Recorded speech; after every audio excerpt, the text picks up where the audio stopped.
ఈ లెక్క తేలితే తమ సంగతి అసలు బండారం బయటపడుతుందని చంద్రశేఖరరావు గారు దీన్ని ఇంకొక పక్కన అదే చేస్తారు. వీళ్ళిద్దరు ఒకే రకంగా ఆలోచన చేస్తారు. ఈడున్న వేదిక మీద ఉన్న మిత్రులకు కింద ఉన్న వాళ్ళకు ఒక విషయం చెప్పాలి. మోడీ గారు నేను బీసీని అంటాడు. మోడీ గారు వాస్తవంగా బీసీ కాదయా, లీగల్లీ కన్వర్టెడ్ బీసీ. నేను చాలా జాగ్రత్తగా పదం వాడుతున్నా, లీగల్లీ కన్వర్టెడ్ బీసీ. 2001 వరకు ఆయన ముఖ్యమంత్రి కానంత వరకు ఆయన కులము గుజరాత్ రాష్ట్రంలో ఉన్నత వర్గాలలో ఉండే.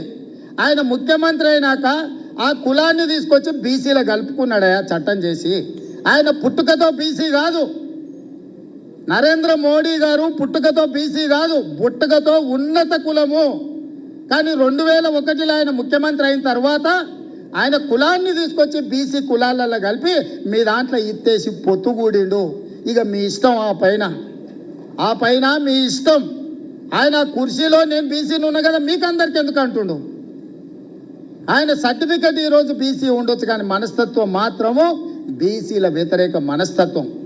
బీసీ ప్రధానమంత్రి అయితే 2021లో జనాభా లెక్కలు ఎందుకు చేయలేదు, జనాభా లెక్కలలో బీసీ కులాల లెక్కెందుకు తేల్చలేదు.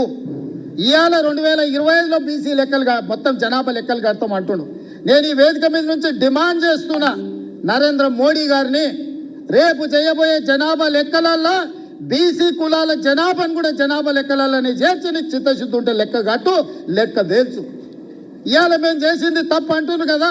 తెలంగాణ రాష్ట్రంలో కూడా కేంద్ర ప్రభుత్వం కులగణన చేసేటప్పుడు, మొత్తం జనగణన చేసేటప్పుడు జనగణనలో కులగణన చెయ్యి, ఇల్లు తిరుగు లెక్కలు రాయి.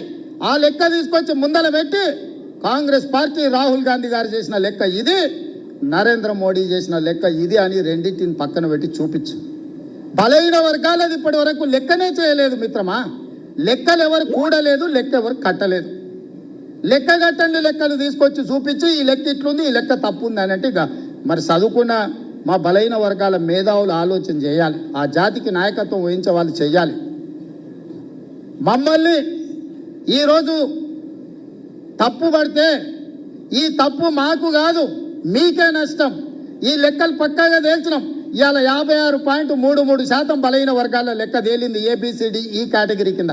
రేపు ఏడికైనా ఏ కోర్టు దగ్గరికైనా వెళ్ళి మీ రిజర్వేషన్లు పెంచుకోవాలంటే ఇది లెక్క ఉంది తెలంగాణ రాష్ట్రంలో, స్థానిక సంస్థలలో లెక్క తెల్చండి అని సుప్రీంకోర్టు ముందర పోయి నిలబడవచ్చు. ఇవాళ ఎంత మనం 42% ఇస్తామన్నాం, ఇవాళ జనాభా లెక్క 56.33% తేలింది. పక్కా లెక్క తీసుకెళ్లి సుప్రీంకోర్టు ముందర పెడితే కోర్టు కూడా ఈరోజు అభ్యంతరం పెట్టడానికి లేదు. ఇవాళ చట్టాన్ని సవరించాల్సిన ఒత్తిడి కేంద్ర ప్రభుత్వం మీద ఉంటుంది. అదేవిధంగా వర్గీకరణ గురించి మా పెద్దలు దామానే చెప్తాడు.